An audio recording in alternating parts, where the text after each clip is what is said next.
Gym leaders are some of the toughest and most resilient trainers in the mainline Pokemon games, or at least they're supposed to be, but they often fall short in welding together challenging teams, even at their absolute best. Forget a gold, silver, or even bronze medal, some just look like scrap metal. Because of this, I've decided to embark on a journey to craft the perfect gym leader for every type in the game. I've been going type by type to build a full team of 6 Pokemon with thought out movesets, abilities, items, and most importantly, an emphasis on representing that type as best as possible. Each type has certain traits that make it unique, and this series aims to both highlight those traits and utilize them to craft a high-level gym leader team. In the last video, we covered the water type, and today we're forging ahead with our next type, Steel. But first, let's cover our ironclad rules. Why did I write a sentence like that? This team will not include legendaries, mythicals, ultra beasts, or paradox Pokemon, because otherwise this would be the team. I'm also excluding all 4 generational gimmicks as I have thus far, and I'm not repeating Pokemon between teams, which in this case takes a ton of great Pokemon out of the running. As for what can be included, Pokemon can have any of their moves, including level up, TMs, egg moves, and even ones removed in previous generations. They can also have any of their abilities and any held item. Lastly, this series has 2 goals. Build a diverse and well-balanced monotype team, and build a team that represents its type as best as possible. With all that covered, let's talk about the Steel type. If you were to ask competitive players what the best type in the game is, odds are most people would say Steel. And rightfully so, as the type has almost everything going for it you could want. As a type literally named after metal, it's no shocker that it sports the highest defense stat, but it also has some of the highest special defense as well. Wow! Outside of another impressive 4th place ranking for attack, everything else is pretty underwhelming. But when you can hit hard and not get hit hard, you don't really need much else. But Steel's great defensive prowess is only partially due to its stats, as from a type chart perspective, it's top brass. Defensively, it's weak to fighting, fire, and ground, and it resists Bug, Dragon, Fairy, Flying Grass, Ice, Normal, Psychic, Rock, and itself. But why stop at resisting over half the type chart when you could also tack on an immunity to poison? At least it's not pre-Gen 6 where it also resisted Dark and Ghost. On the offensive end, it's super effective against Ice, Fairy, and Rock, the second of which is really important from a metagame perspective, and it's not very effective against Electric, Fire, itself, and Water. The offensive details are important, but for the most part, Steel is a defensive type. You can throw it onto almost any Pokemon and it's immediately better because of it. It's a big reason why Togedemaru is easily one of the best Pikachu clones, despite being one of the least bulky Steel types in existence. Sorry buddy, you may have hit the jackpot with your Dex number, but the odds of making this team were never in your favor.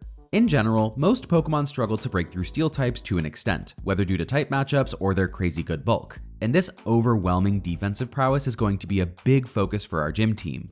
That said, Steel isn't purely a defensive type. Sure, mons like Corviknight and Skarmory may not pack much of a punch, but many others lean into bulky offense, simply using their toughness to tank a couple of hits, which they often have to since most of them are pretty damn slow. And in recent years, thanks to a certain move, many Steel types can also use their defense as offense, but we'll get to that amazing addition in a little bit. As for characterizing the gym leader themselves, I picture them as very serious, apathetic, and overall a bit hard to read. But this would all be a front for an otherwise caring and gentle personality, which you'd see once you break past their shell. You just need to punch your way through, or get them to warm up to you, or maybe ground them? Not ground as in ground, but ground like ground them, and grounding them grounds them. I'm pretty sure he just got stuck, so just subscribe so we can get on with the video. Oliver and I would both appreciate it. Now that we're all zinced up, let's start the team off with one of the original Steel types, the Armor Bird Pokemon, Skarmory. With the other Steel Bird being used on the flying team, this one was left with the much more defensive, albeit less well-rounded, Ferris Fowl. But hey, when you sport an astounding base 140 defense, you kind of deserve to be on the Steel team. And as a flying type, we're not weak to fighting, and we're completely immune to ground. Our special defense does leave a bit to be desired. Doom desired. But with Sturdy as our ability, we're guaranteed to live any one hit from full HP. Also, quick side note, Skarmory is a great example of how base stats and dex entries don't always line up. It's said to fly at speeds over 180 miles an hour, yet it's slower than Stocky. With Skarmory being our weakest team member, its goal is to set the Steel squad up for success, starting with the move, Spikes, dealing passive damage to any foes switching in for the rest of battle. Even though Stealth Rock would deal more damage to fire types, between Sturdy and our second move, Roost, Skarmory sports a bit of longevity that can allow it to set up all 3 layers of spikes, dealing 25% to any grounded mon hitting the field. And with our third move, Whirlwind, we can force the target to switch out and continue racking up the spikes damage, like the world's worst game of musical chairs. As for our final move, since I don't want Skarmory to be without an attack, we'll be making full use of its insane defense stat with my favorite move, Body Press, which uses Skarmory's defense stat as its attack when calculating damage. This isn't the only time I'll be bringing up this move in the video, so let me get my rant out of the way now. Conceptually, great move. It makes perfect sense and it adds some nice depth to the metagame. In practice, horseshit. Bulky mons should not be capable of this much damage output. I'm looking at you, Ranbat's Carbink. All Skarmory needs to finish off this set is a Rocky Helmet to dish out even more passive damage, and we have a great Pokemon to start off this bulky team. You know, so long as on turn 1 we don't see. Next up is a mon that brings some solid offense and some solid defense. Just not at the same time. The Royal Sword Pokemon, Aegislash. A previous titan of the metagame, Aegislash's gimmick of switching between offense and defense makes it a really interesting mon for this team. When it enters battle, it'll be in its shield form, with 140 in both defense and special defense. Then every time it goes to use an attack, it swaps to its blade form, with 140 in attack and special attack. And finally, with the use of its signature move, King's Shield, it can switch back to its shield form. The move itself functions like Protect, plus it lowers the attack stat of any foe that made contact with it.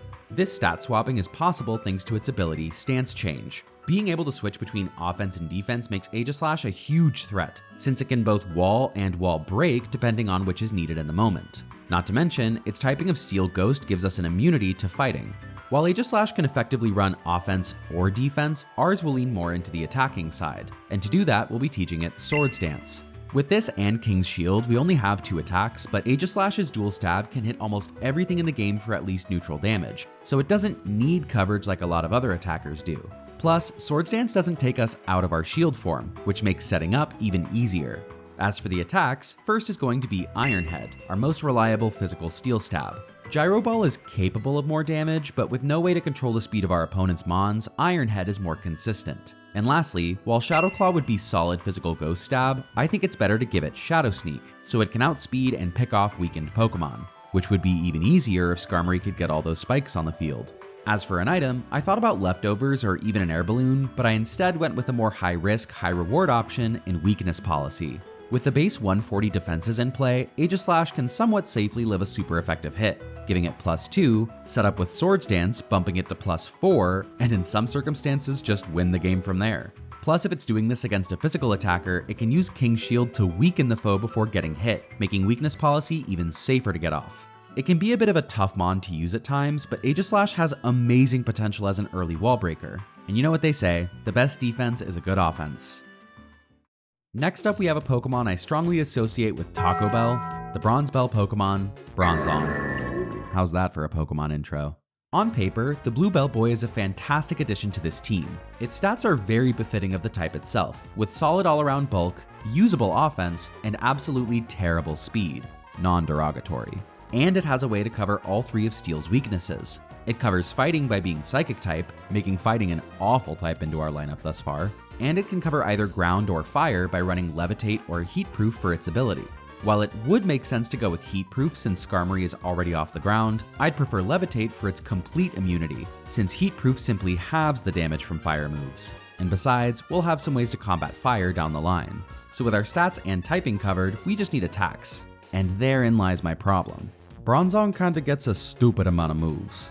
Just in terms of status, it can run Calm Mind, Iron Defense, Reflect and Light Screen, Toxic, Stealth Rock, and Trick Room. Plus it gets a solid variety of attacks, both stab and coverage-wise. Bronzong's moveset was probably the hardest to figure out, and it ultimately came down to the rest of the team's sets to decide on its moves. The first of which being Gyro Ball. Bronzong's terrible speed isn't really a bad thing. Coming off a mon with base 33 speed, it's likely to pack a good punch, even on a more defensive user like Bronzong. Second on the moveset is Psychic Noise. Aside from being a super effective move for fighting types, Psychic Noise prevents the target from recovering any HP for 2 turns, which can make it easier for Bronzong to whittle down the opponent, especially with its third move, Toxic. Bronzong's goal isn't to set up or outdamage the foe, it's simply to outlast them. And with Toxic slowly racking up damage, along with our final move, Protect, to make it even easier for Bronzong to stall them out, we have a team member that truly takes Steel's defensive nature to heart. All that's left is to add leftovers for an item and we're good. I know stalling can be a bit frowned upon, but Bronzong is the only team member utilizing this strategy. And it's not like it can constantly click recover either. There is some skill involved. That said, I do have a great alternative moveset for Bronzong, consisting of Iron Defense, Calm Mind, Stored Power, and Body Press. If you think the team is better with this variant, then cool. But with the mons we have and those yet to come, I think this Bronzong set works best as defensive support for the Steel Squad. Cheers for Bronzong! Hip hip!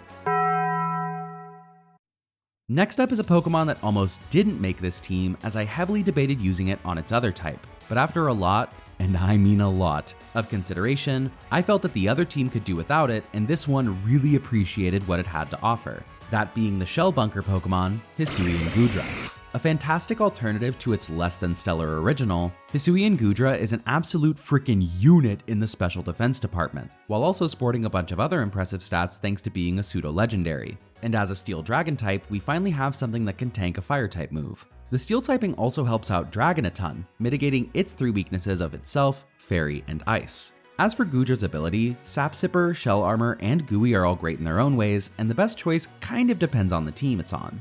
Normally, Sap Sipper is a great way to get an extra immunity and a potential attack boost, but for this bulky Steel team, it's hard not to go with Shell Armor, preventing any critical hits. This would work amazingly alongside an Acid Armor Sleep Talk set, making Goodra nearly impossible to get through, but I'd rather this goopy guy make better use of its offenses and its incredible special defense with the item Assault Vest. Our first move is going to be Heavy Slam. Hisuian Goodra is a pretty hefty mon compared to most, and more often than not, it'll have a higher base power than Ironhead would. Second on the moveset is Dragon Tail, which forces the target to switch out after being hit, which could help rack up even more spikes damage. Third is going to be Surf, as a reliable move to help deal with fire and ground types, and finally, Flamethrower gives us some extra coverage, most notably for other Steel mons. That said, this could easily be traded out for Ice Beam, Thunderbolt, Knockoff, or even Draco Meteor. It's a pretty standard Hisuian Goodra set, but that standard falls in line perfectly with the Steel team. Like I said toward the start, Steel is one of those types you can throw onto almost any mon and immediately make it better. And Hisuian Goodra keeps the original strategy of throwing out a wide array of attacks, while the newly added Steel type makes it even better at sitting on the field and tanking hits. If you've never used Hisuian Goodra before, give it a try. I'm sure you'll find it's a good time. If you've ever thought when watching these videos, man, it'd be really cool to play against these gym teams, well, you can. My pal LukkiSkeiwalker has put a ton of work into creating the Shepsky Gauntlet, where you can face every team from this series back to back to back to, you get the idea. The game itself is still a work in progress, but there's 2 teams available at the start to challenge the gauntlet with. And outside the gauntlet, he's also creating an entire region with every Pokemon available and a variety of challenges for more experienced players. If you're interested in going head to head with the gym leader teams, come and join my Discord server to get access to the game. And be sure to check out his YouTube and Twitch where he streams the creation of the game as well. Huge shout out to Lukki for all his work bringing the gym teams to life. And now, back to the Steel team. Offensively, Steel has a heavy lean towards the physical side, but for the sake of balance, our next team member is going to be a powerful special attacker. And who better to fill that role than the the coin entity Pokemon, Goldango. Another metagame menace alongside Aegislash, Goldango took the competitive scene by storm once Gen 9 hit, for quite a few reasons. The first being its incredible stat spread. With the highest special attack stat of any non-legendary Steel type, coupled with pretty respectable bulk, this coin connoisseur instantly caught people's attention, even more so when they saw its signature ability, Good as Gold, which makes it immune to status moves. Let me just repeat that. Goldango is immune to status moves. Spore, Roar, Encore, Nor. Or Nor, the Goldango can't be status because of Good as Gold.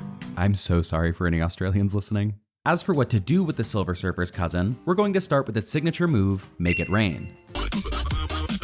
Make It Rain is a 120 base power, 100% accurate Steel move that lowers the user's special attack by 1 stage. It may not be super spammable, but most of the time Goldango doesn't need to use this move more than a couple of times. Second is going to be Shadow Ball for dual stab, followed up by Dazzling Gleam to hit fighting and dark types for super effective. It's kind of ironic how between Goldango, Bronzong, and Aegislash, we're a Steel team that's more weak to Dark and Ghost than we are to fighting. To be fair though, Dark types have to deal with Body Press and now Dazzling Gleam, and Ghost types have to deal with these two.